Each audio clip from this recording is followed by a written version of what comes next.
Commissioner Deal, Here. Commissioner Howe, Here. Commissioner Moline, Here. Secretary Williams is absent. Vice Chair Hefner, Here. Chair Brunice. Here. Thank you very much. And then with that, then I'd entertain a motion for approval of this evening's agenda. So moved. Second. Thank you both. All in favor? Aye. Aye. Aye. Opposed?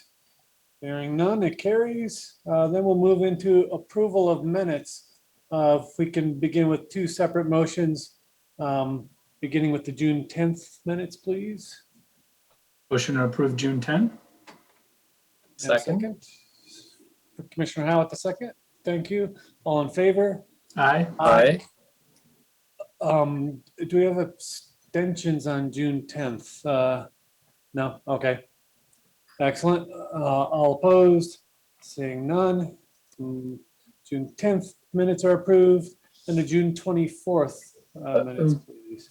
I have to abstain from the 24th, All right. Commissioner. Thank you. Yeah. As do I.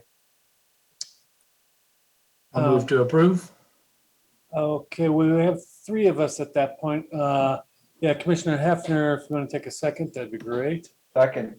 Thank you. All in favor? Aye. Aye. Opposed? Hearing none. That should be fine.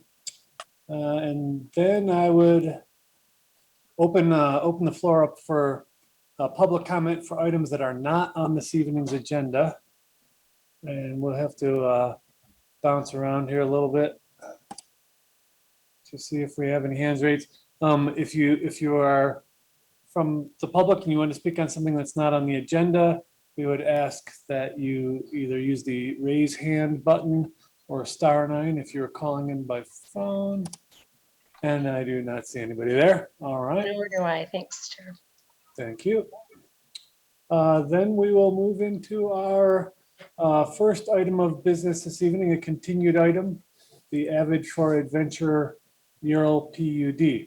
I will now open the public hearing on a request for a PUD.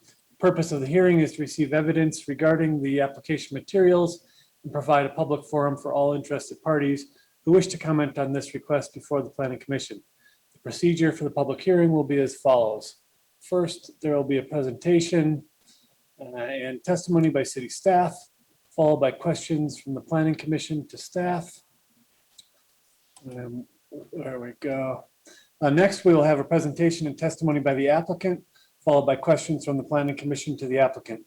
After these two presentations, members of the public who have joined the meeting by computer or telephone may speak regarding the application. Anyone who would like to speak is asked to use the raise hand function if participating by computer or *9 if calling in by telephone. Comments may be limited to 3 minutes per person. Purpose of public comment is to receive public testimony and not a forum for debate or dialogue. Commenters are encouraged to raise pertinent issues and may ask questions for clarity. However, these questions will not be directly answered during the public comment period. The applicant and staff will then be allowed to make a closing statement. I'll then close the public hearing and no further testimony or other evidence will be received unless the commission decides to reopen the hearing. The Planning Commission will discuss the matter and may approve with conditions, deny, or continue to a future meeting.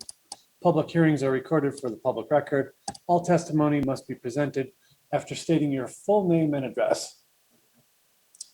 With that then, I would begin on public notification. Good evening, Commissioners. This was duly noted in publicly noticed per our municipal code, and then continued from our June 24th meeting. Excellent. Thank you very much. Do any planning commissioners have any disclosures? Seeing none, thank you all. And then we would invite the staff presentation. Excellent, thank you. Just going to share my screen quickly here. Can everyone see that okay, just to confirm? Yes. Excellent.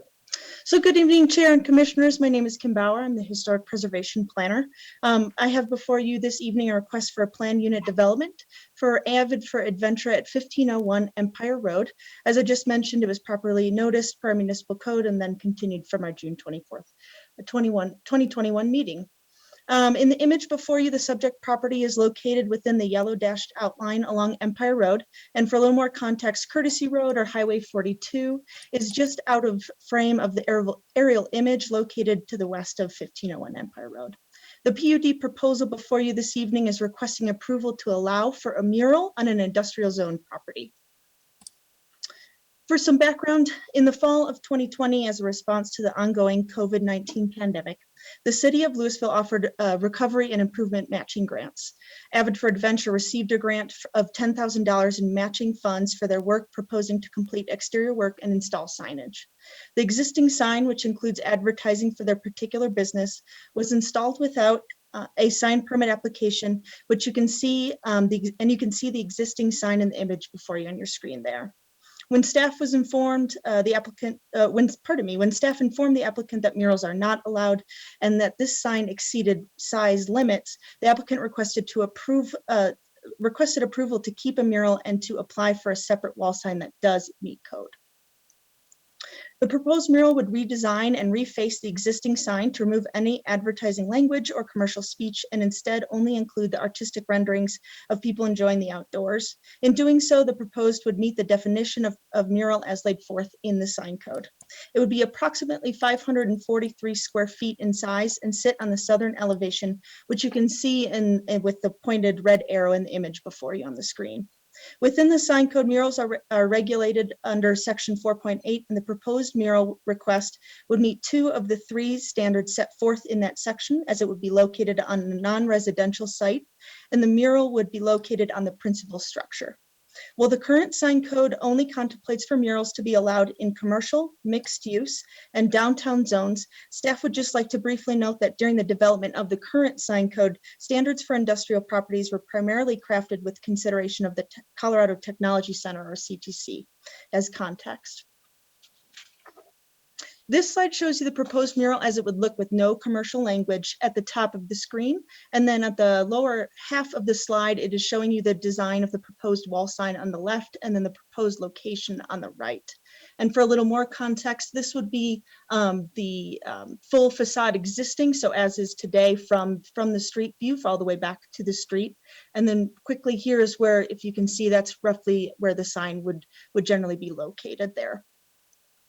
For the next 2 slides, I just wanted to provide some analysis as provided through section 2.3 of the sign code, which sets forth the criteria for modifications and waivers. So for criterion A, staff finds that the proposed mural improves both the aesthetics and creativity of the site area. For criterion B, staff finds that the proposed mural is designed to fit on a portion of the building overhang and is compatible with the materials and design of the building. And then for the final 2 criteria, just quickly, criterion C. For criterion C, staff does find that the proposed is compatible with the scale and massing of the building, since it is proposed to be the same height as the overhanging wall feature on which it is installed, and that it does not extend onto any other elevation.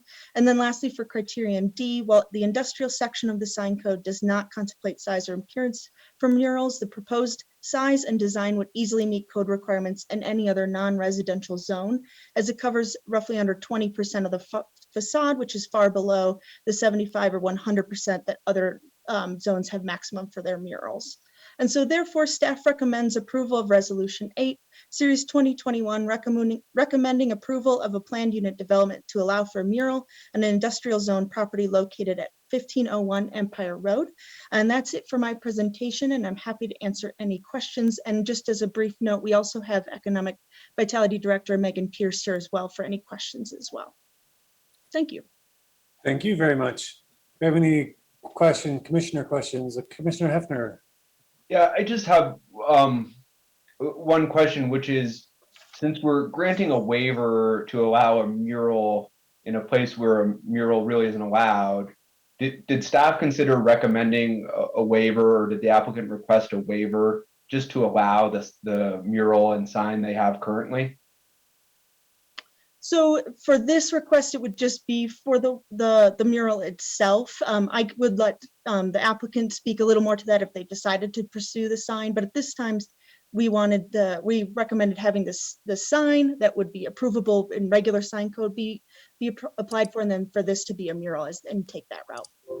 Yeah, so what I think I'm driving at is it just seems, practically speaking, I understand what you're saying about the sign and the sign code and all that, but practically speaking, it doesn't seem like a terribly different result, whether it says Avid for Adventure up on the mural or whether it says it in a separate sign.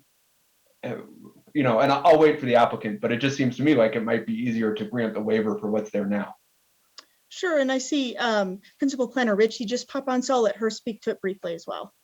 Sure, Commissioner Hefner. I was going to chime in a little bit. Planner Bauer wasn't on staff or was kind of just starting on staff when we discovered and became aware of the sign. And so staff worked with the applicant. You know, it was our opinion that the size of the non-conforming size sign just so greatly exceeded the allowance in the sign code that to meet the waiver criteria, we didn't believe that it would meet the waiver criteria given the just excessive sign size, because that whole thing would need to count toward wall sign allowance. So in our conversations with the applicant, you know, they expressed a willingness to modify it to the mural standard rather than the sign standard. So, you know, if that's something you'd like to discuss, you know, certainly I think Planning Commission feedback on that would be welcome as well. But the application at hand is for the mural. Great, thank you. Sure. Thank you. Commissioner Howe. And Kim or Lisa, I'm not sure who I should direct this to, but can you tell me what the current setback criteria is for buildings applying for this similar PUD sign? And the reason I ask is because it just seems like the setback on this building is pretty far, and in the signage being 3 feet high, I don't have the best eyes, but from that view from the road, it's hard for me to see even what it says. So what's the current criteria for setbacks for building? Do you understand what the question is? Could you clarify a little bit? I apologize. I think, is it almost as if like a monument sign would typically be used at this point, Commissioner Howe? Well, I'm Because- wondering if this building is set back further than normal. And if so, does the normal criteria apply? If this building is set back further back than many other buildings, then maybe asking- a larger signage is appropriate. Right. So I would have to, Does code have any allowance for signage based on setback? I would have to look that up. I see Principal Planner Ritchie come back on. Thank you. Sure. So yeah, we'll tag team here. So I was able to look up the setback standard in the IDDSG. The minimum setback for this particular IDDSG standard from a local, I think we'd consider this a public street, not an arterial, is 30 feet. But again, that's a minimum standard and there's no requirement that the building be built to that. But I think what you're getting at would be, you know, would a deep setback be justification for a sign waiver to increase the size? Possibly, you know, we've looked at that in the past, and I think that is really the intent of the sign waiver criteria.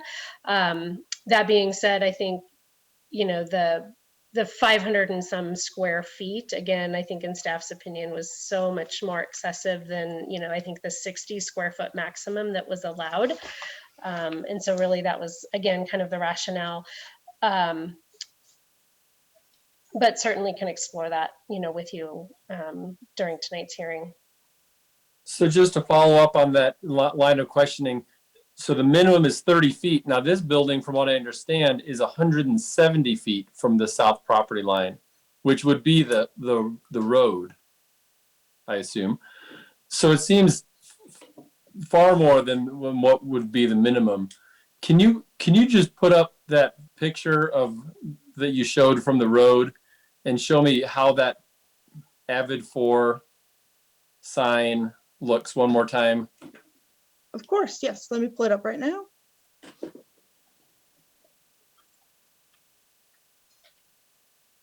So here it is as existing. And And this would be right along from the road. So there's that sort of Okay. grassy area, and then so this Right. was taken right from there. And then can you show the new proposed? Mhm. Okay, thank you, Kim. Of course. Do you have any additional questions? Commissioner Deal? Yeah, just a question of principle, I guess. In terms of the sign code and the use of a mural for a commercial sign, is that common practice? Is that in the code? When I think of mural, I think of obviously art, right? Some artistic, that's not necessarily related to the commercial enterprise. So, and again, I'm in favor of this proposal, but I'm just curious from a precedence setting standpoint. Could we see, for an example, Chipotle have a massive sign of a burrito with no, text on the sign and call that a mural? And are we concerned about that slippery slope at all? I think that's a really fair question. Kim, do you want to tackle this one, or do you want me to? Sure. I think that staff does feel confident that it wouldn't set a precedent, that it does meet the definitions of mural within the sign code. I think that in part it's a little hard since we're seeing the existing signage, up and then removing the commercial language and seeing the mural, makes it a little tougher. But largely speaking, it does meet the definition. And in other areas, since this is a kind of a unique location, a unique zoned spot in the context of where it's located. So that's kind of where staff's coming from in terms of feeling comfortable recommending approval and supporting that in the mural. I would just add, good evening, everyone. Rob Zuccaro with planning staff. There is a definition of mural in the sign code that's probably worth noting for Commissioner Deal's question. And it does say that a mural does not advertise or promote a particular business, service, or product. So there's always, so when you do have a piece, a mural or something, somebody does have to decide when does it cross that line of promoting a particular business, service, or product. So, we don't want murals that aren't artistic, that are actually meeting that definition. Once you do that, you're no longer a mural and you are a sign. So somewhat in the eye of the beholder, or the eye of the commission. Yeah, The I think so to some extent. And I think, the difference if somebody's advertising a product that they're selling, that could no longer be a mural. But, here you have activity, which is related to this business, but we just didn't feel it crossed that line from a staff interpretation standpoint. But I think if you had a product that you're selling on site, potentially that would. And I know that's there is some interpretation there to be had. Have any additional questions of staff at this time? Seeing none, I'd invite the applicant to speak. There we go. Hello, everyone. This is Paul Dreyer. I serve as the CEO with Avid Portventure. Business address, as you know, 1501 Empire Road in Louisville. I just have three things here. First of all, I just wanted to express such gratitude to the town. It has been so wonderful working with Lisa and Megan and Kim on this. So just tons of gratitude. Second thing in my presentation, very short presentation, is I wanted to be very apologetic. When we hired a contractor for the original sign that you see now, we were told by that contract that everything was to code and we did not need a permit for our sign. And so that is not an excuse. I'm apologizing for that. But as soon as I heard from Lisa and Megan at the time that we were not to code, I immediately and ever since just really wanted to work hard to work with you all to be good citizens of Louisville. And the third thing I wanted to mention, I really appreciate Commissioner Deal's points around, is this selling Avid Portventure? One thing that I would add to the conversation is our mission at Avid is to empower kids to choose active and healthy lifestyles. And so it's around empowerment, it's around inspiration.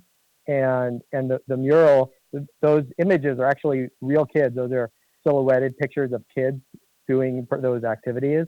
And so our hope is that it really is providing the inspiration for families, for kids of Louisville every time they drive or ride by that place to be inspired, like a piece of art would inspire you to think about something, or in this case, to be active and healthy in the outdoors. And I welcome any questions. Commissioner Moline. Thank you, Mr. Dreyer. I'm curious about some of the questions from the other commissioners were around the distance, and I'm curious if you've thought about putting the sign closer to the road so that it has more legibility. And I'm just curious about your kind of thinking around keeping the sign on the building versus bringing it closer to add some legibility or readability for viewers of the road. Yeah, no, I appreciate the suggestion. We have not talked about more of a monument sign, but after this conversation, I think we could look into that. Obviously, working with y'all to make sure we do it right this time. Okay. Thank you. Commissioner Howe. Paul, just to build on Commissioner Hefner's suggestion or thought about accepting the current sign, would you be opposed to that? Most importantly, Commissioner Howe, we want to work well with the town, and so we don't want to ask for special treatment. And if it is too big, we understand that. We love the sign. We love the current design of the sign. So I definitely would not be opposed to that. I appreciate the suggestion, but we want to work well with you all. Any additional questions of the applicant? All right, seeing none, then I will open up public comment. I see we have one person, an attendee, but not raising their hand. So if you would like to speak to this, please raise your hand or raise your hand on the screen. Doesn't look like we have any public comment this evening on this. At this point, then, we'd open up for an applicant response and closing statement. You can just wave, and if you don't have anything to say. I don't have anything to add. I appreciate the conversation, everybody. So, all right, thank you very much. And I assume we don't have any additional questions of the applicant at this time. All right, and can we have a staff response and closing statement, please? Nothing further at this time, and just thank you. Great, thank you. All right, with that, then I will now close the public hearing, and the planning commissioners will deliberate on the evidence presented.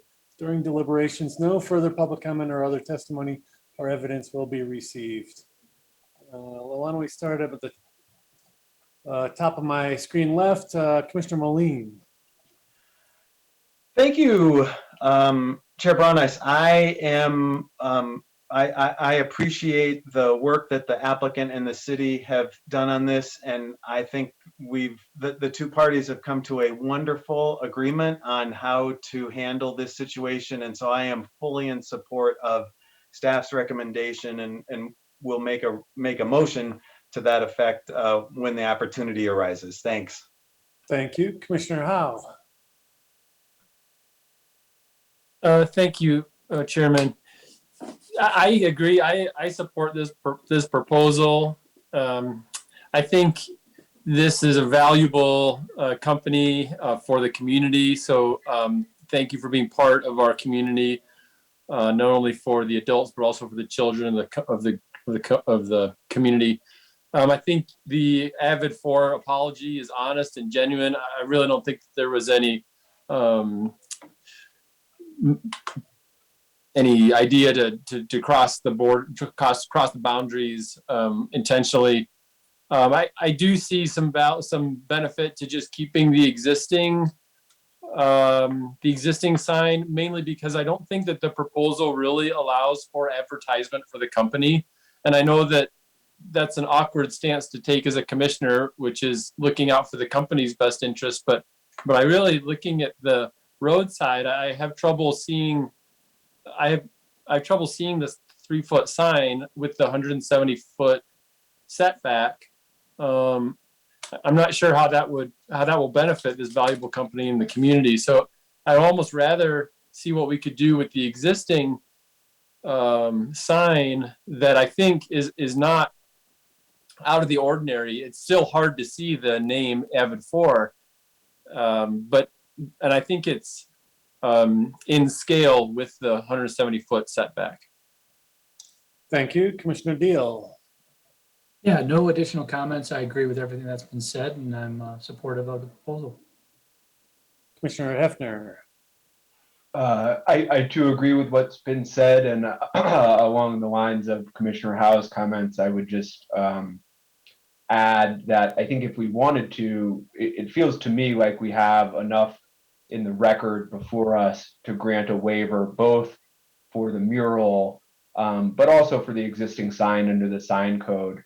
I think practically speaking, what's happening, the proposal before us is sort of cropping out the Avid 4 Adventure bit, shrinking it a little bit and moving it. And I have a hard time seeing a big difference between that outcome and the sign that's there now. So I would be inclined to grant all of the waivers necessary. And I think we have a record to support granting all of the waivers necessary to keep the existing sign.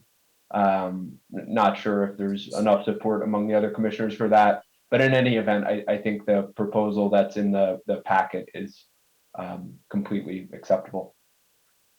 All right, thank you. No, I find myself in favor of the request as proposed, and I don't find it particularly that we should try to legislate currently on some other different type of a proposal. I appreciate that the applicant has worked with staff and come to this point in the process, and would be concerned about kind of precedent for other large scale signs that others might request elsewhere.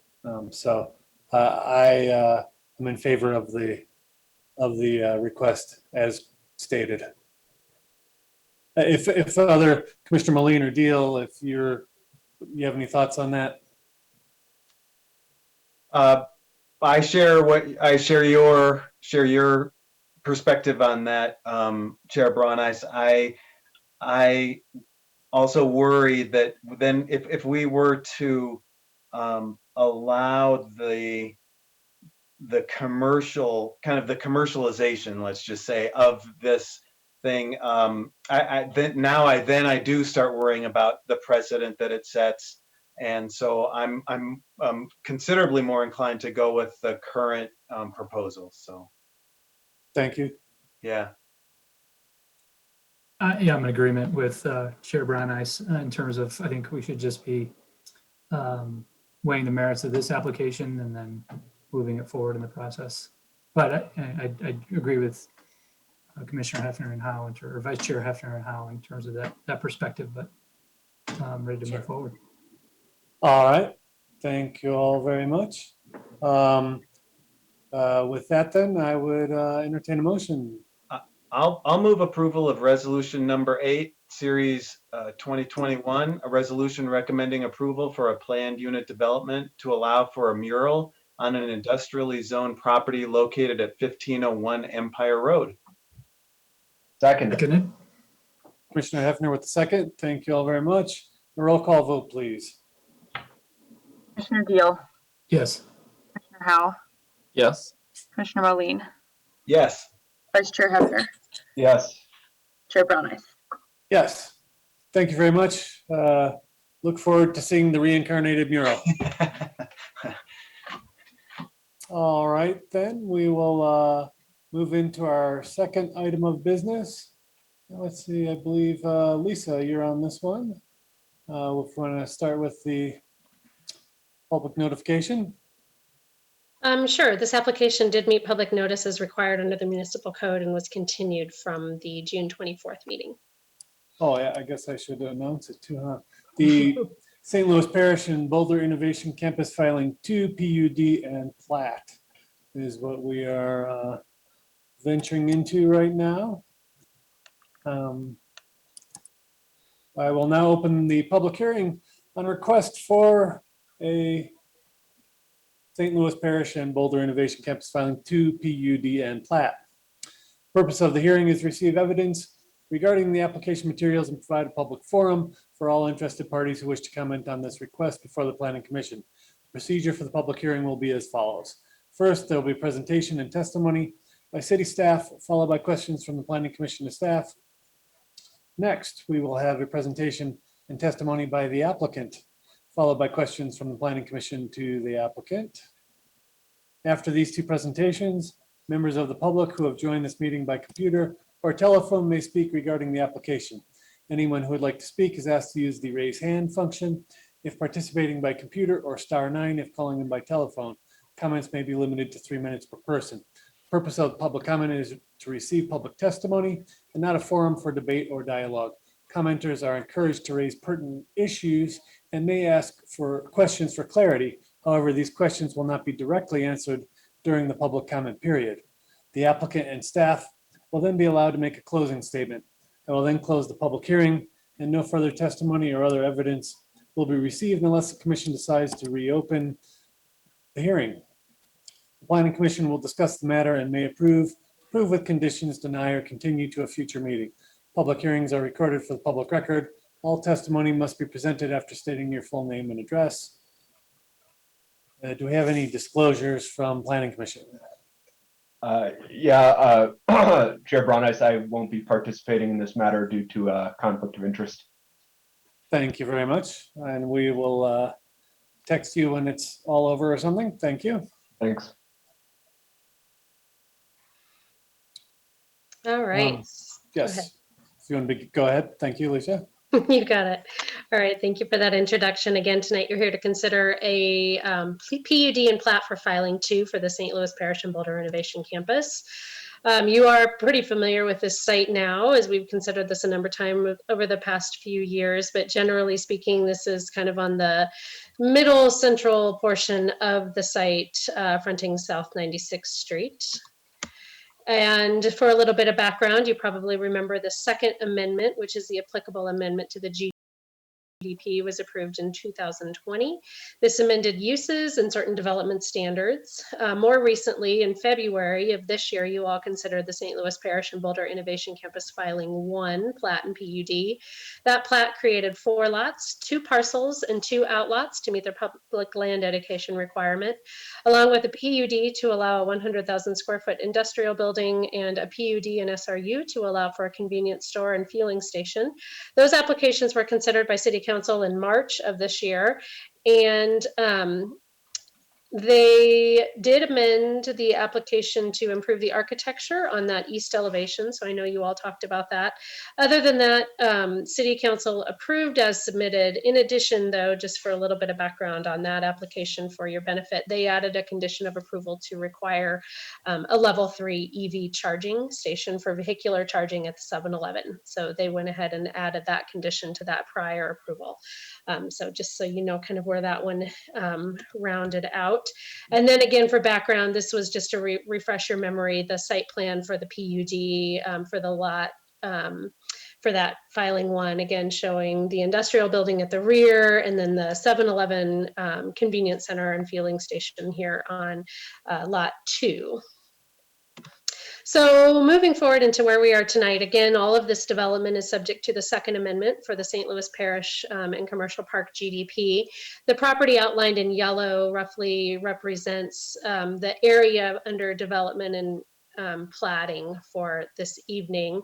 So the industrial lot is at the rear and subject to kind of these rear standards.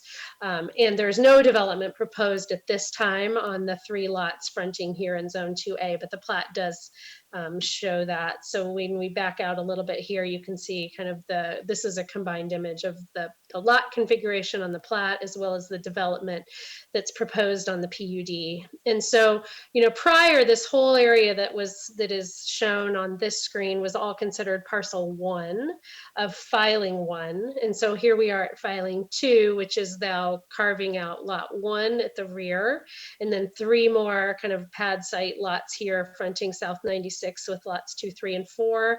And then the remaining parcel 1 now becomes 1A, and still owned by, the Archdiocese. The Archdiocese, I should note, still currently owns all of this property. They have provided consent and support for the application by United Properties tonight. So from an access perspective, you probably remember, the prior PUD and plat authorized construction of a signal more toward the center of the site. So here on the left side of the site plan, this is going to be the full movement access. And then the GDP contemplated a right in, right out here more toward the center of the site, and this PUD and plat then implement that access plan that was contemplated on the GDP, as well as continuation of the 8-foot detached sidewalk along the street frontage and some right-of-way improvements connecting into these 3 lots. Again, no development proposed for these 3 lots. These would come in with future PUDs, but the development access plan, basically the PUD and plat does authorize construction of these access drives here and connecting into the main access drive here. And then again, the primary development that would occur at this time is, the industrial building on lot 1. So whereas the previous one was oriented kind of in the north-south direction, this one, due to the increasing depth of the lots, as we get closer to Dillon, this industrial building is oriented more in the east-west fashion. And so the loading docks you can see are accessed from this primary drive here. We have a detention pond at the rear of the site that serves this lot, as well as the 3 pad site lots. So this would be combined detention for all of those. And you can see kind of further outside of the blue is that outlot A, which contemplates construction of the future trail. And so that's really, kind of was captured in that prior approval. But generally, this is the development scenario that's proposed at this time for filing 2. The architecture, which we talked extensively about last time, again, is required to meet the CDDSG standards. And this architecture, as it's the same applicant, they're carrying forth the same architectural elements and scheme as the prior approval on lot 1. So primarily constructed of tilt-up concrete with some ornamental accents, including this, it's a wood look metal panel here, aluminum canopies, aluminum finished parapet cap, and then fiber cement panels as you kind of approach the center of the building for additional material change and interest. So when we get into the analysis here, we first of all look for compliance with the GDP. The applicable standards on the GDP relate to the building height, which allows heights up to 40 feet. This building is roughly, I think, 34, so they're well under the maximum building height. Again, as noted, the CDDSG standards apply to this industrial building as required in the GDP, and staff finds that, again, consistent with the development on lot 1, and this proposal meets that, as well as the assurance for dark sky best practices. This application provides the similar lighting design and light levels as the adjacent lot 1 industrial building. And so staff finds that it meets those standards for compliance with the GDP. When we get deeper into the CDDSG, staff finds it complies with those requirements with the 2 noted waivers. Similar to lot 1, 25% of the building perimeter landscaping, just due to concerns with water near the foundation, the applicant is placing additional landscaping at the site entry areas and rear of the site. Staff continues to support this request. And similar to the previous application for the internal north-south private drive, the CDDSG requirement is for 20 foot on center street trees. In this case, there's some storm sewer impacts, and there are adjacent trees in the parking lot to continue to provide shade along that sidewalk. And the applicant has placed these required trees along the rear of the property to continue that tree lawn, kind of that treed effect near the trail. And so really, you probably remember on the previous PUD, they placed the extra trees along this eastern property line. And this waiver continues through with that request. And so just highlighting where those trees are placed in that tree canopy that would be provided for the trail users.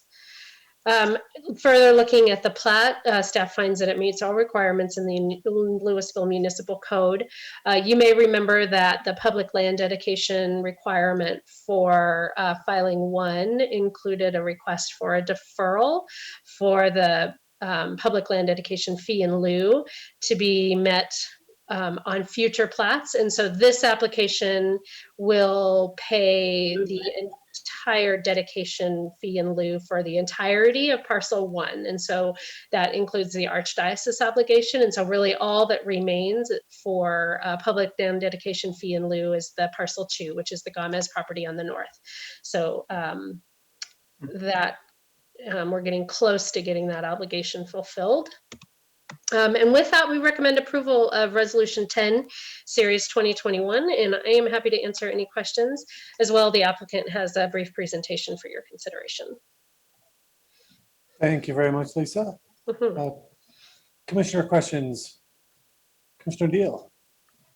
Yeah, Lisa, Yeah. could you bring up page 43 of the staff report? The picture of the, 43 of the staff report. yeah. Well, Okay. it's the picture of basically the lot, the plat. So lot 1, 2, 3, 4. It's on 43 of my PDF. Gotcha. I'm looking at the whole thing. So let me make sure I've got the whole packet.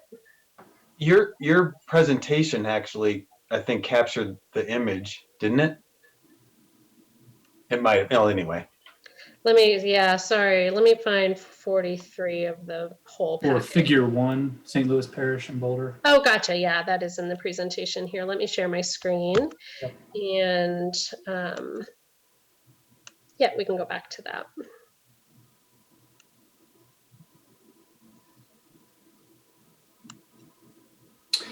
So this image here? Yeah, exactly. So Okay. I was curious to see lot 4, and if, when you look at the GDP amendment, there's basically a straight line, right, between the road and the lot, the envisioned lots for that commercial area. And I was Sure. just curious, did that roadway get moved south, the right in, right out access point? There you You go. know what? That's a good question. So here you can see the GDP, so the concept of the GDP. So I would say generally no. When you look at the width of this here and the location of this right in, right out, really what this application is doing is kind of carving out, you know, in this location, Okay. some excess development that could be either infilled with another pad site, you know, through this or through this, or used by the Archdiocese. So generally, no, this is still in roughly, you know, kind of that same configuration and has been reviewed for public, you know, with Public Works and the applicant traffic engineer is on there. But good question. I agree with you that it is a bit odd, you know, the way they've kind of carved this out for the detention. Yep. But no, just generally that's in the same location. And then, since we're talking about this parcel, can you tell us a little bit about, it says this existing structure remains. I was curious about that. And then we all know about the gas substation, whatever that Yep. is there. And I'm curious about how development will ever happen where that gas substation is. Yeah, no, certainly. I think those are really good questions. So that gas substation is actually not within the city of Louisville. There's actually a little enclave that's Boulder County land that wraps around that. So this applicant, you know, when and if, I mean, I think, you know, development kind of comes around here, they'll need to maintain access, you know, from the right of way through grading to provide access through there. And as you can see, there are a number of utility easements that kind of surround this portion of the site that continue to provide access and the ability for that gas line to remain in place. We don't believe that has any, you know, the owner of that line has any intention of moving it. And so, you know, we'll get more into the details of how that relates to any future development, but you can also see here these setback lines. So there's a lot of lines kind of in this image here, but this line, if you can see my cursor, is that 50, you know, or the 55-foot building setback line. And then we have that 30-foot parking setback line. I believe that's what those are. If not, they'll certainly have to make sure they clear that But we, you know, Excel was a referral agency. All of these agencies have seen all this on referral. At this time, you know, when we talk about some of the existing structures, this PUD isn't regulating those existing structures. Some of them have actually come down. So that house is, I think, recently come down. As you know, the United Properties Filing 1 is kind of now underway. But prior to any redevelopment of the site, you know, that will get formalized. But for now, we've just been issuing those through demolition permits through the building department. So, thank you. The next question is just related to the traffic analysis and update based on this. Sure. So generally speaking, the traffic analysis that was issued or excuse me, approved with the GDP contemplated Lot 1 being an industrial user. And so really their traffic assumptions reflected this particular use back here. As lots 2, 3, and 4 come in, we will make sure that the applicants provide updated traffic studies just to ensure that the traffic volumes are in line with what was estimated for the roadway and the access points. So we will, you know, if additional improvements are required based on, you know, higher volumes or what have you, you know, we'll deal with those through the PUD process. But generally, this is consistent with what was approved with GDP. Okay, yeah, because with regard to the traffic on 96th and what will now be 3 entry points into this, basically this whole 3 parcels, right? Yep. You know, we've all, you know, witnessed and been a part of the traffic that can back up there at rush hour, and that is a concern that you know, if this is fully built out and then we've got Red Tail coming, what that will all mean. Absolutely. I think those are great questions. And just for some reassurance for you, you know, both of these traffic studies contemplated kind of each other's developments, and we can continue to review those as future development comes in. Okay, thank you. Thank you. Any additional questions of staff at this time? Seeing none, then I would like to invite the applicant up to present. If you begin with your full name and address.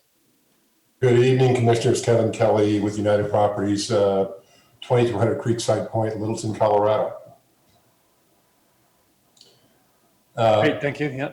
Thank you all, and good evening. I'm pleased to share a little bit of information about our project. Normally, you would have Megan Turner presenting this evening, and I think you've met her before. But Megan went out and got married last weekend. Is on her honeymoon, so you get to be stuck with me tonight. But nonetheless, Megan will be back in a couple of weeks, and hopefully will be around for the City Council hearing. And I do have some of my folks here helping us: Krista Houchins with EES, Justin McCarthy with PBA, and Chris McGranahan with LSC are on here if we need to have any additional questions. So without any further ado, Krista, could you put up the slide or the PowerPoint for me? Do you have that available? I do, and it's saying host disabled participation screen sharing. It will get you hooked up here. Hold on one sec. And I'm on my phone and the computer, so the one that's muted, give that Krista Houchins access because that's my computer. Great, thank you for clarifying. Yep. All right, you should be good to share. I am.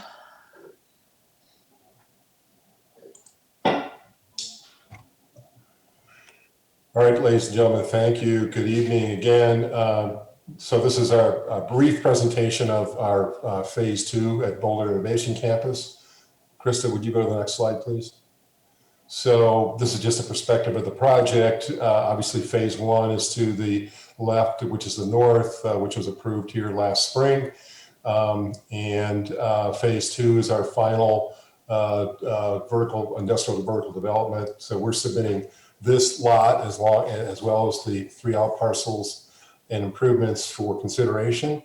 And so, as Lisa mentioned, we will be constructing a right-in, right-out access drive as well as a private drive-in. Next slide, please.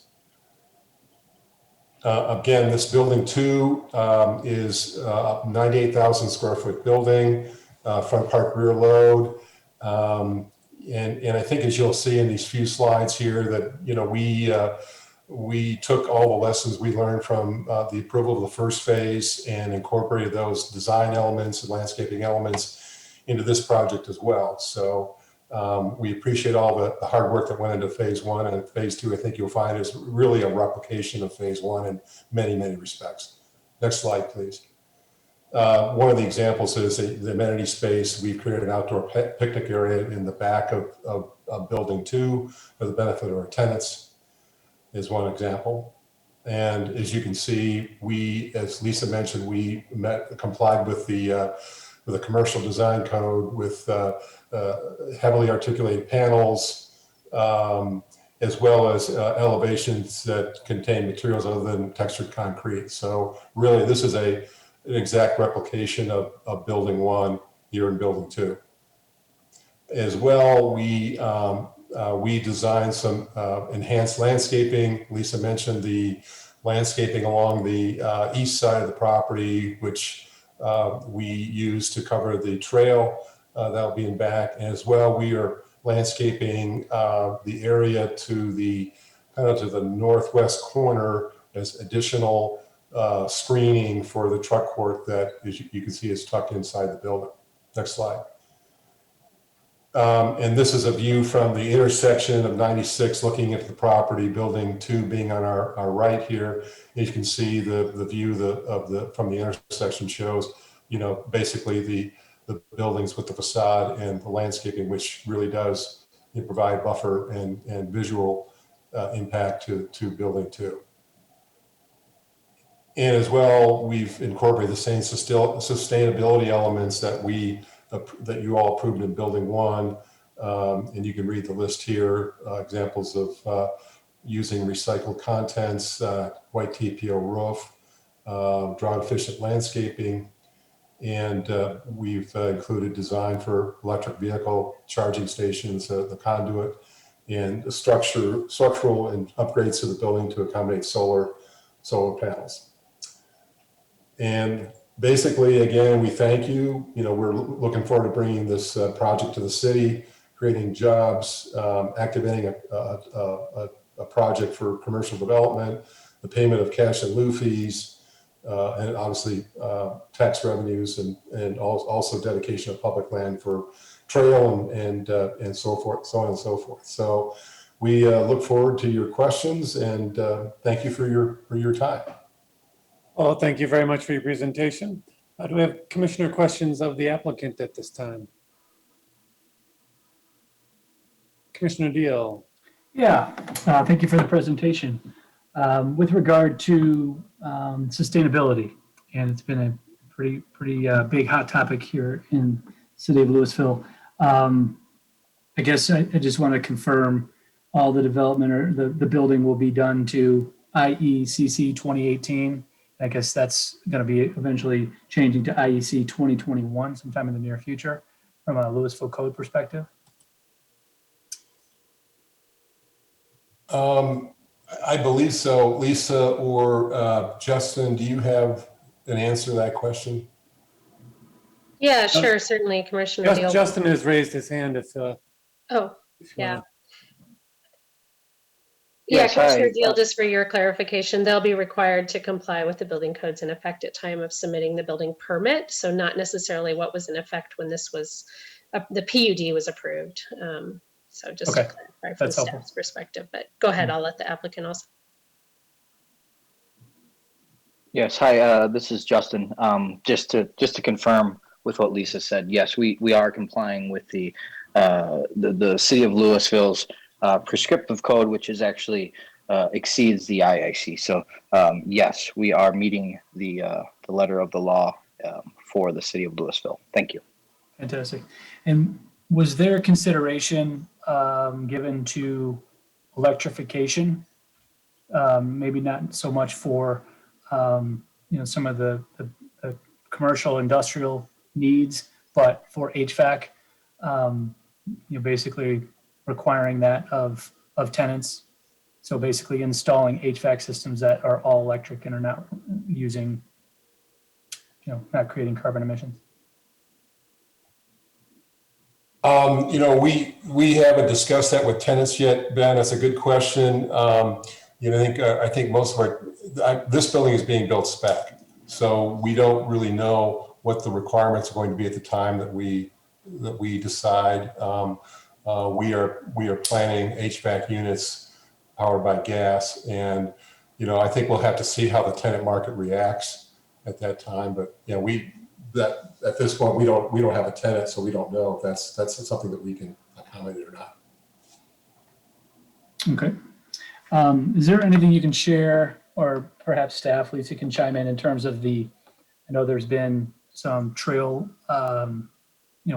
development, trail building along, I believe it's along the railroad tracks, and when would that commence and then be available?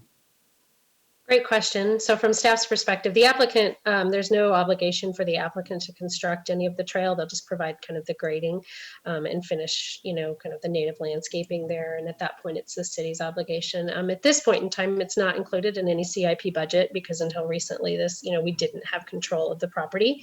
And so, we'll look at that through the next round of CIP planning and trail prioritization, kind of how and when that gets funded. Thank you. Thank you, Commissioner Deal. Do we have any additional questions of the applicant at this time? All right, and I think we do not have any attendees at this point, so there's no need for public comment unless, is that? I concur. Yep, no Yeah, other okay. attendees. Yep. So we have no attendees for public comment. All right. With that, then we can invite an applicant response closing statement.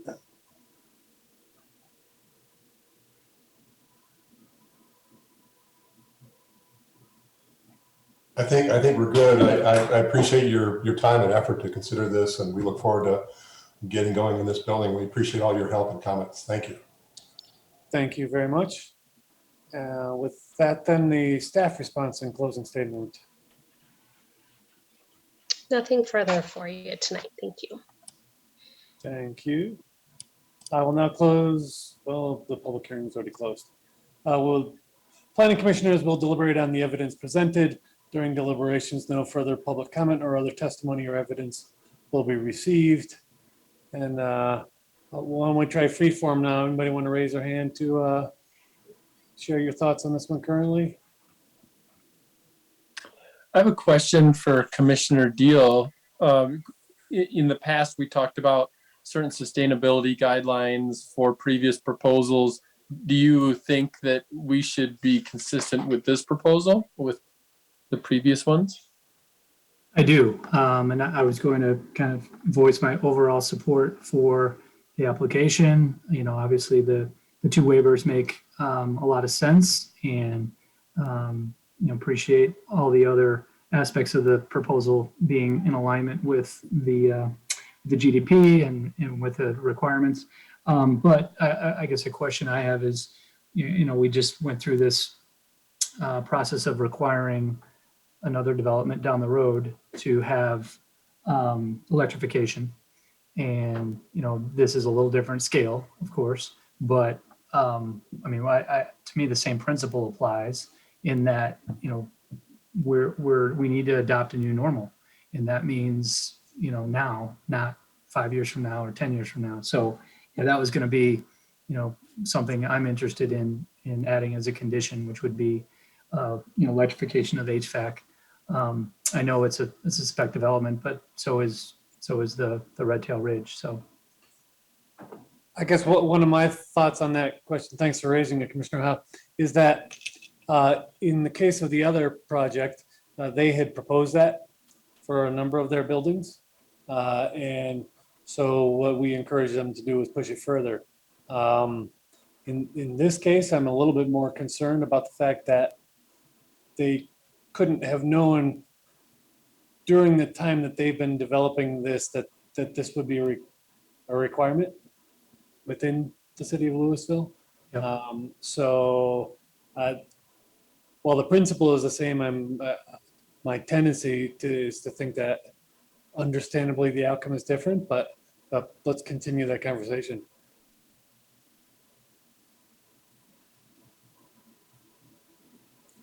Commissioner Moline, did you have any thoughts on this? I'm wondering, Commissioner Deal, if you would be comfortable with a condition that, and I appreciate your concern as well, and I share it, and I also share Chair Brauneis's thoughts as well. I'm wondering, is there a kind of midway condition that requests that the applicant examine this a little bit more before they get to the next stage? Or I don't know if you would be comfortable with something along those lines. I think from my perspective, adding a condition to an approval from a planning commission standpoint provides the applicant, that guidance that, they need to consider it. And then it gives city council obviously the ultimate decision as to whether or not it's a requirement. And to everybody's point, I don't know that adding conditions to planning commission applications is the best approach, right? I mean, how do we make this either a municipal code requirement or Right. some other mechanism so everybody knows Right. what the rules are? I see Rob. Director Zucchero. Yeah, thank you. I would just like to chime in a little bit on this. A couple things, just a little difference in the applications too. Just to remind everybody, the Red Tail application was a general development plan. And so that is a very different purpose than the PUD. I think with the PUD, you were really looking at site development planning, and we have our design guidelines, and I agree that those need to be updated, and our building codes may need to be updated, and those are actually on our work plans with City Council to look at some of these items. So I think that if you want to go down the road of looking at project by project specific standards, they should relate to our criteria for one. So a general development plan, the criteria is very broad, and if the applicant brings to the table something like a sustainability plan, I think that is that is a good venue for project specific requirements.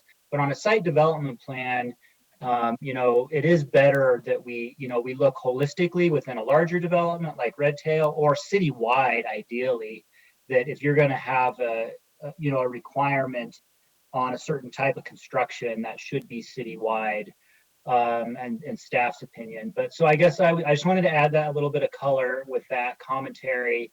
And I would say that if we do want to go down this route, I think we need to take some time and look at our criteria and see if, is this a legitimate condition on a PUD? Yeah. In relation to any of these criteria. I don't think staff spent any time analyzing it on that basis, but that's what we would want to do ultimately. Yeah, I mean, I think that's great expert advice there, Rob, in terms of maybe not a condition to this PUD, but I guess a question maybe for a later part of the meeting would be, how do we initiate, and I don't know if it's out of planning or if it's, what do we need to do to try and move that forward? Right. Yeah, so just so you all know, and I apologize to interrupt the hearing for this, but just to maybe get some information out there on the city council work plan, staff is, and we can talk about this because it's legislative, it's citywide ordinance, but we are drafting an ordinance to adopt the 2021 International Energy Conservation Code. So that's an upgrade from our current code. Council's asked us to add provisions to make all new development, EV, electric vehicle charging stations and all new development, EV ready development. We are looking at all solar ready development in this ordinance adoption, and then building electrification ready. So that's how we're drafting it for city council. That's what we're anticipating. We're still in the drafting stage, and we'll have public drafts for review. It'll go to city council, we think, in September. And then there's a second stage to city council's work plan, which is to review more in-depth building codes. So city council wants to study requiring all electric construction for different development types. We need to decide what's the appropriate type, what's not the appropriate type. Do you limit it to HVAC systems and those types of things? You know, what do you do with industrial process? So there's a lot of like really in-depth questions we need to answer. Probably some questions about adopting something like a point-based lead standard, maybe talking about energy offsets. So there's a whole menu of things that City Council wants to try to tackle later in the year. So first phase, adopt that code that I described, you know, consider the code. It'll be up to City Council to adopt. Second phase is to talk about these, but it would be applicable citywide the way we're talking about it. So it's very much on the forefront of the City Council work plan this year. It may bleed into next year, but we're all working on it on staff level. And then within that process for, you know, this development, I guess, was the date of the building permit poll is the rules that apply? It's the date that they apply for a building permit. So once they apply and they have a complete application for a building permit, they're under that code in effect at that time. Okay. Okay. Thank you. Have any additional discussion concern with the proposal at hand? No, I'll just reiterate to the commissioners, you know, the concern about the traffic and, you know, for the applicant and staff, you know, as we move forward in the development, it's going to be critical to have, you know, detailed traffic analysis to make sure we're not going to cause problems there. I think everybody knows that, but I just want to reiterate it. Sure. What are you thinking at this point about electrification? I'm okay deferring to the city council process, and then, you know, ideally having, you know, that codified, and then when this development goes to build, they'll have that in place. Yeah. Thank you for sharing that. I mean, I wish it was simple for us just to stand up and say no more. But I think at this point in time, given the city's process and hearing that it is underway, I think we're likely best in moving forward with it as is. Yeah. And certainly while encouraging the applicant to consider that seriously as they look at it a little bit further. The applicant as well as the rest of the development community. Mhm. So, The whole world, actually, yes. Exactly. Yeah. All right, any additional discussion, questions of staff, questions of the applicant? I'll now close the public hearing, and the planning commissioners already did that. Going to repeat myself too many times here. With that, then I would entertain a motion. Well, I'll move approval of resolution number 9, series 2021. A resolution recommending approval of a final planned unit development to allow construction of a 100,000 square foot industrial building and associated site improvements, and a final plat to create 4 lots within a portion of St. Louis Parish and Boulder Innovation Campus, filing number 1. Thank you very much, and Commissioner Howitt the second. Roll call vote, please. Commissioner Howe, Yes. Commissioner Moline, Yes. Commissioner Deal, yes. Chair Brownies. Yes. Well, thank you all very much. We do appreciate you having the additional members of your team here this evening. Thank you for bringing them out. Ask them to join us. And with that, then we will move to our next item of business. All right. Scroll back up here. Do we need to recognize Commissioner Hefner? Has rejoined us, yes. Here I am. Thank you very much. All right. 769 CTC Boulevard, PUD and plat. I will, Right, sorry, commissioners. go ahead. Can everyone see me okay? See the screen? All right, great. So since this is my first time, I just wanted to introduce myself to you all in the commission. I'm Ellie Hassan. I'm the new planner too, working for Louisville, and excited to be here. Take my first item to you guys. So the item before Welcome. you is 769 CTC Boulevard, and it's for their final plat and PUD. And this item was publicly noticed correctly per the municipal code.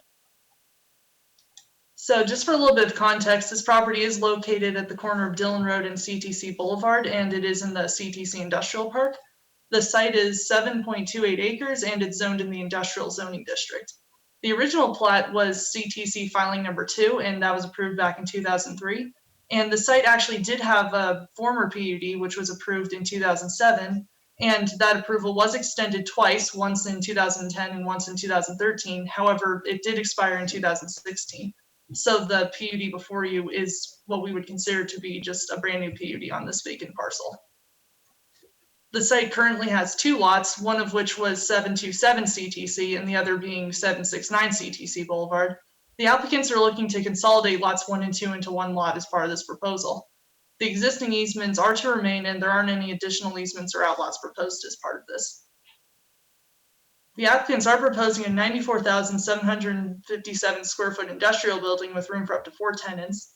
The building will front onto CTC Boulevard, and there'll be 2 access drives along there as well. And there is an existing 50-foot drainage easement on the south along Dillon Road, and they're proposing an additional stormwater detention area on CTC Boulevard to the east.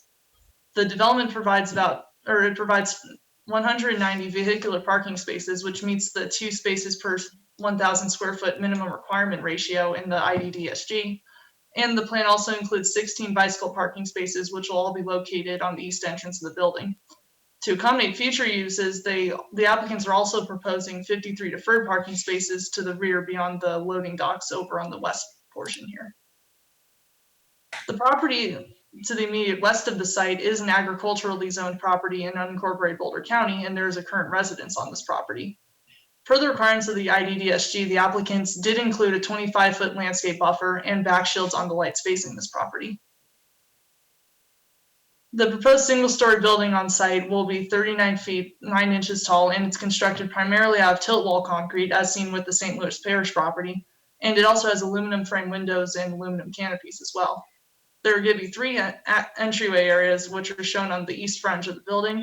And the elevations also include parapet height variations, which emphasize the entryways and create a little bit of architectural interest on the building.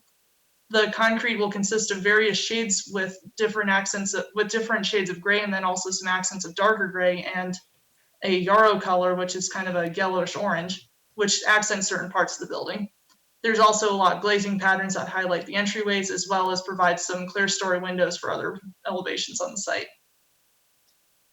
Staff analysis finds that this application is compliant with both the final plat criteria and the municipal code, as well as the PUD criteria.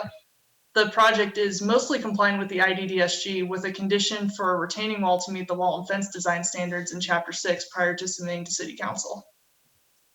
The applicants are proposing a retaining wall that's greater than 30 inches in height, which triggers the need for safety protection, which per the IDDSG can be in the form of railings, fences, hedges, or a terraced retaining wall with 2 shorter segments. And that's listed in section 6.1 of the IDDSG. The PUD currently proposes a 42-inch tall fence that spans 250 linear feet around each side of the drainage area. As you can see here, it forms this kind of rectangular space. And staff are therefore adding a condition to the retaining wall in order to comply with 2 other subsections of 6.1, E and H, which require long expanses of fences such as this to be broken into periodic columns, insets, landscape pockets, or changes in material. Based on this information, staff are recommending approval of Resolution 11, Series 2021, with the condition that prior to City Council, the applicant shall amend the PUD to include additional landscaping and periodic columns along that proposed retaining wall fence in order to meet the standards listed in Section 6.1E and 6.1H of the IDDSG. The applicant has already preliminarily agreed to meet this condition for the City Council meeting and will update their plans accordingly. This concludes staff presentation unless there are any questions. Thanks. Thank you very much. I will open it up for commissioner questions in just a moment. I'm going to run through the script again here quickly. The purpose of the hearing is to receive evidence regarding the application materials and provide a public forum for all interested parties who wish to comment on this request before the Planning Commission. Procedure for the public hearing will be as follows. We have just had presentation and testimony by city staff, followed by questions from Planning Commission to staff. Next, we'll have a presentation and testimony by the applicant, followed by questions from the Planning Commission to the applicant. After these two presentations, members of the public who have joined this meeting by computer or telephone may speak regarding the application. Anyone who would like to speak is asked to use the raise hand function if participating by computer, or *9 if calling in by telephone. Comments may be limited to 3 minutes per person. Purpose of public comment is to receive public testimony and not a forum for debate or dialogue. Commenters are encouraged to raise pertinent issues and may ask questions for clarity. However, these questions will not be directly answered during the public comment period. The applicant and staff will then be allowed to make a closing statement. I'll then close the public hearing and no further testimony or other evidence will be received unless the commission decides to reopen the hearing. The Planning Commission will discuss the matter and may approve with conditions, deny, or continue to a future meeting. Public hearings are recorded for the public record. All testimony must be presented after stating your full name and address. Do we have any commissioner questions of staff at this time? Seeing none, I would then, thank you very Sure. much. I have a Welcome question, aboard. Chair. Okay, we do have a question. All right, Commissioner Deal. Yeah, Ellie, can you bring up the aerial picture? I'm trying to understand a little bit better where that residence is in relation to the, okay, I see it now. It's basically right at the corner, right? Basically almost on Dillon. Yeah, it's sandwiched between two of the existing, this vacant parcel that we're talking about today, as well as an existing CTC parcel. Okay, but is that not part of CTC? Obviously, because it's or Yeah, legacy this parcel residential. was considered a remnant. It is part of unincorporated Boulder County, so it's not within the city limits. Okay, that's interesting. And can you describe again the buffer or, you know, landscaping between the proposed application and that residence? Sure. So in the IDDSG, it normally requires a smaller landscape buffer, but because this site directly west of them is considered, per Boulder County, it's considered agriculturally zoned. Use-wise, it's more of a residential space. But in zones that are different than the industrial zoning around it, the IDDSG does require a 25-foot landscape buffer. So the applicants have provided that. And then let me see if I can bring up this site plan for you.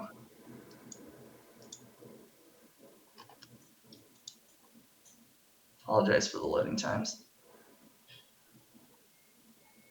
But based on this, the parcel's oriented so the north is up here, but this is the west side that faces that unincorporated parcel. And there is the landscape buffer as well as parking, and the actual building is about 156 feet away from where that residence is going to be. Okay, and that, what does that buffer consist of? Is it landscape like trees or? Yeah, that's correct. So they do have, I see. so this is part of the proposed landscape plan. It does continue on to the next page, but you can see there is a denser tree buffer along that side relative to other areas of the site. Gotcha. And the Okay, density of the tree buffer does also meet the IDDSG as well. great. Thank you.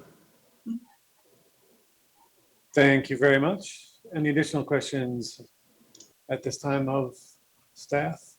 All right, then, I will invite the applicant for presentation. Begin with name and address, please.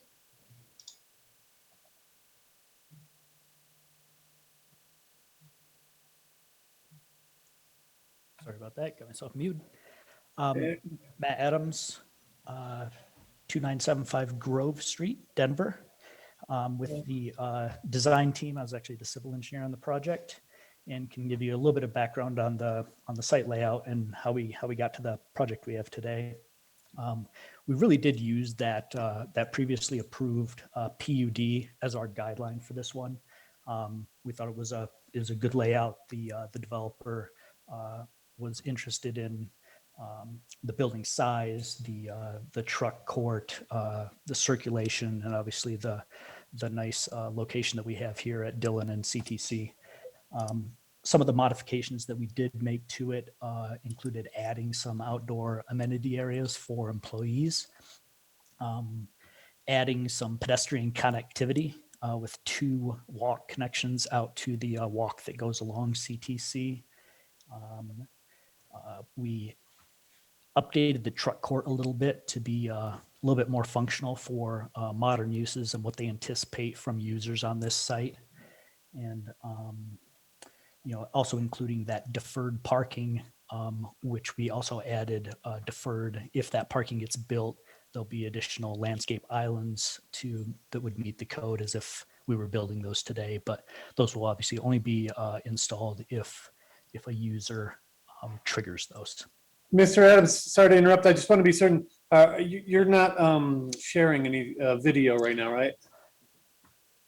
No, I Okay. apologize. I was gonna bring up a overall site plan, but forgot to. Okay, well, if you'd like to, we can pull that up as well, but. Yeah, let me put that up for you, just to kind of give some context of the site, and it's also got a little building elevation there to show. But There we go. This I think gives the best view of the site as it is today, with some of the adjacent industrial developments, and then that remnant parcel that was discussed with the residents over there. But I think everything else, we don't have a lot to add to the packet that you guys received that Ellie put together. I think covered everything pretty well. We appreciate the presentation that she gave for you guys. So mostly here to answer questions that you might have or take any input. Great, thank you. All right, we'll open it then for commissioner questions of the applicant.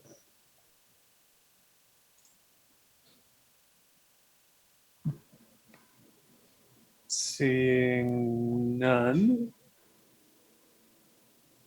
Seeing none, all right. I do see Justin McCarthy has raised his hand at this point in time. If you want to, you're unmuted now. If you can go ahead, Mr. McCarthy.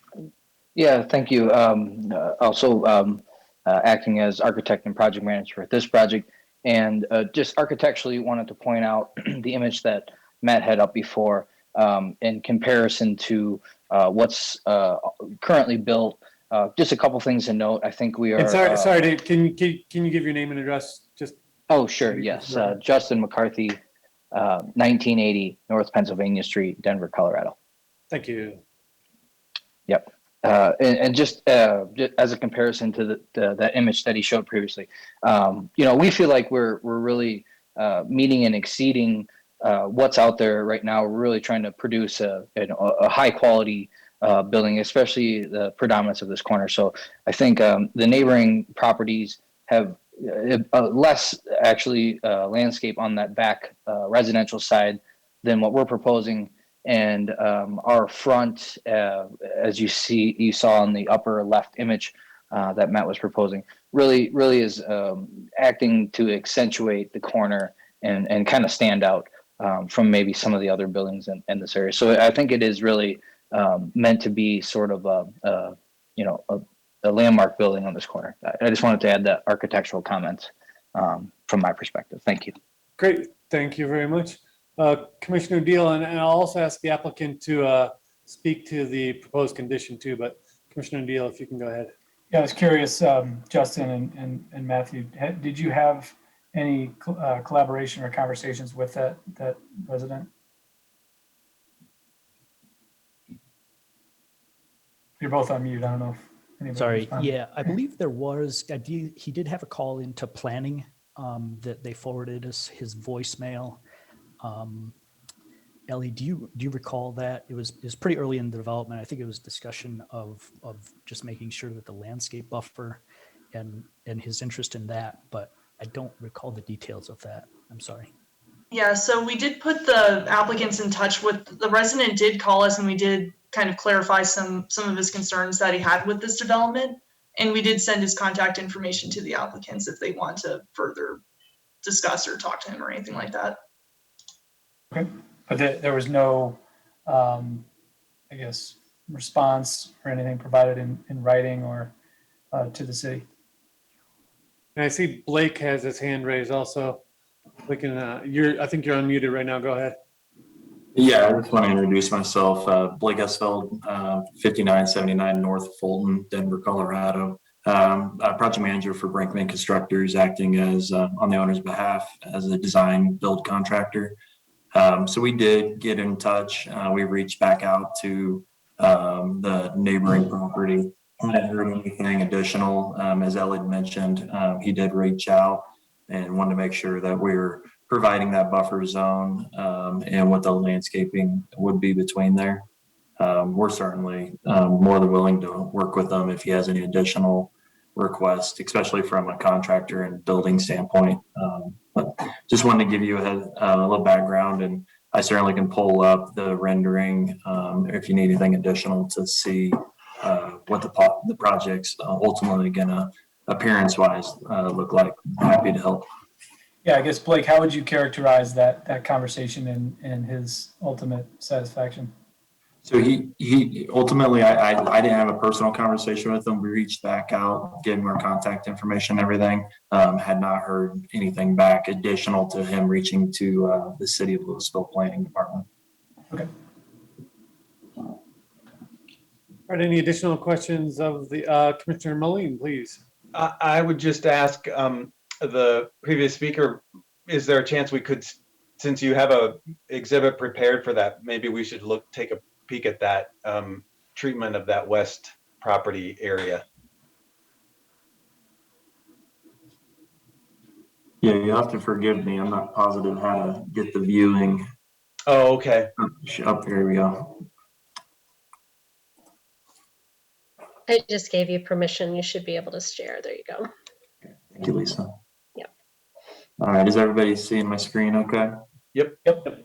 Yeah, so this is just the rendering. Obviously, we flew this with a drone just to show a little bit more characterization of the building with the elevation. I do have the elevation in more view. I think Powers Brown, PBA, did a fantastic job putting together and working with our developer, which is Exeter Group, and Brinkman's acting on their behalf as a design build contractor to facilitate planning, design, and construction, which we worked in the community and other projects, and we have full intentions to work with the neighboring properties to make sure it's a smooth project for the City of Louisville. I guess I was wondering, did you have a specific exhibit that shows that that treatment along that west property edge that would be the one that would affect that adjacent property owner? Yeah, so I think that would be go to, I can pull it back up. I apologize, I was clicking through the drawing pages. And we're downloading the landscaping plans, but that was the buffer that. Oh, okay, yeah. Yeah, this buffer, I apologize, I didn't have that for you. Okay. All right, I thought maybe you had a separate rendering or a separate drawing, but okay. Oh, no, it's just the rendering that you had seen from Matt Adams prior. I apologize. Okay, nope, that's fine. Thanks very much. Great, thank you all.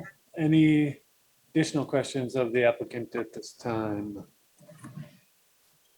Seeing none, I will close the, well, so noting that we have no additional attendees available for public comment, I will skip public comment because we have nobody here to join us.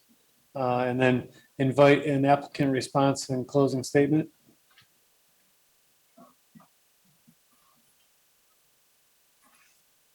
Yeah, so in general, we hope that we've presented a project that fits in the context of CTC well, will serve the owner and the community as well. And then as far as the condition that Ellie had mentioned, we're definitely working with her, our landscape, and Blake to have a design that meets the criteria and also obviously aesthetically pleasing because it's the main entrance to the building, so definitely want it to look nice along CTC there. So we're totally on board with that. Great, thank you very much. And a staff response and closing statement. No additional comments at this time, but yeah, thanks for listening to our agenda item. Certainly, thank you very much. Great to have you on board. Yeah. I will now close the public hearing and the planning commissioners will deliberate on the evidence presented. So we've kind of already done that. During deliberations, no further public comment or other testimony or evidence will be received. Commissioner Moline, where are you at on this one? Well, first, I just want to thank Ellie for her presentation and welcome to the city. And we appreciate your presentation and your staff report. I am in support of the staff's recommendation on this one. Thank you very much. Commissioner Hefner. I completely agree. Thanks, Ellie, and thanks to the applicant for a great presentation and project. Commissioner Deal. Agree on all counts from both Vice Chair Hefner and Commissioner Moline. Thank you, Commissioner Howe. Thanks, Ellie. Seems compliant with all the criteria that's applicable. Thank you. You know, we do have the condition on this. We didn't hear any applicant concern regarding that. So at this point, I'll take that as we're okay to go ahead with it as currently written. So I also find myself in favor of the proposal at this time. And with that, would entertain a motion. I will I'll go ahead and make a motion to approve resolution number 11, series 2021, a resolution recommending approval of a planned unit development to allow construction of 94,757 square foot industrial building and a lot consolidation plat of lots 1 and 2, CTC filing number 2 to create 1 lot, including the condition agreed to by both the applicant and staff. Commissioner Hefner, was that a second? Indeed. Thank you. All right, roll call vote, please. Commissioner Moline, Yes. Commissioner Deal, Yes. Commissioner Howe, Yes. Vice Chair Hefner, Yes. Chair Brauneis. Yes. With that, your motion carries, and next stop for you all is City Council. With that, then we can move through our agenda here into any additional Planning Commission comments on related or unrelated items generally. All right. Seeing none, then I'd welcome staff comments. We did get an update from the city attorney on how to handle tie votes. So I don't know if Director Zakara, if you want to chime in on her feedback on that. I know that was an issue last time, so. Right, yeah, so what the city attorney has advised is that we do need to find a way forward. You can't move forward with a tie vote. So if we have a 3-3 or a 2-2 vote, really the best thing to do, I think, is to try to work through it as a commission to try to come up with, to try to persuade each other on a vote for or against or conditions that might make it acceptable. But the feedback we got from the city attorney is that it's, you can't move it forward to city council with a tied vote. You kind of have to work through it to try to find a way forward. All right. That's could be exciting times ahead, team. Yeah, and so we are short 1 member, so we have 6 members right now, depending on who's available any evening. And again, I think, trying to propose conditions or other paths forward is kind of the way to go until you get that that majority vote, either for or against. All right, and then just to revisit that issue, for a motion to carry, it has to be a minimum of 3 people. Yes, it's the majority of the commissioners present. So yes, if we had 7 in attendance, it would be 4. But if it's less than that, then yes, you need 3 of, if you have 6 or if you have 6 or 5, you have to have 4 vote in favor. And if you have 4 present with the quorum, you have to have 3 vote in favor. Great. Yeah. And I guess this evening I kind of used a little bit more where I called on each of you You feel free to let me know now or later if you hate that. I was just trying to keep things moving along, so, I like it. yeah, all right. Thank you. Yeah, a couple other updates for you. City Council has on their agenda here in July to talk about timing for returning to in-person meetings. So we will be able to give you an update on that. We don't anticipate that. I think the staff recommendation is to continue in person in the September timeframe. So August, I think for now, we assume will still be virtual, but we'll certainly reach out to you and let you know if that changes once it goes to City Council, and let you know where they are with that. And then just one other kind of long-term project I want to give you an update on. You may have seen on City Council agenda and the work plan that they have approved a contract with a consultant to update the Old Town overlay, which is the zone district standards for the residential part of Old Town. Planning Commission will have a part in that fairly early on as well. We'll be reaching out to you separately to discuss kind of stakeholder interviews or if that's coming to a full meeting, but just FYI, that's coming forward this fall. And so we're really excited to get your thoughts and see where those changes lead. Yeah, and I would just say, that's a code you're not used to seeing. Sure. Since you don't see residential development proposals, this is really administered administratively, but it is a zoning amendment, so you'll definitely be looking at it. So, I would say we'll come to you to kind of present what the current code says and what the issues are that we've been hearing and what City Council wants us to tackle. Because I think even though you typically don't work in the residential development realm on that level, it's something that if you all are, willing and able to dig into it, it'll be invaluable for the process to have your feedback. And exciting that we're getting ahead of it. So great. Thank you. Good to hear that. Is there any updates on new commissioner, that process? So the City Council has decided to wait until their normal appointment time, which is typically January. So they're not planning to do a mid-year appointment and wait till that time. Okay. Thank you. Any additional staff comments? I can't think of anything else. All right. We're good. I see we do have a couple of items for the August agenda. Yeah, so you do have the continuance for the Foundry project. The applicant and staff have been preparing some of the fiscal model updates that Commissioner Deal requested and Commissioner Williams mentioned during the hearing. So we'll present all of that to you during the hearing. And then we have one other item, the McDonald's PUD amendment. Not sure if that one's going to be ready or not for you, but we will plan on meeting on August 12th. Great. Thank you very much. With that then, I think we're ready to wrap it up. We have a motion to adjourn. Motion to adjourn. Thank you. I'll second that and look forward to seeing everybody next month. Thanks all. Have a great night. Thank you. Thanks, guys. Thank you, everybody. Yeah. Good job, Ellie. Yes.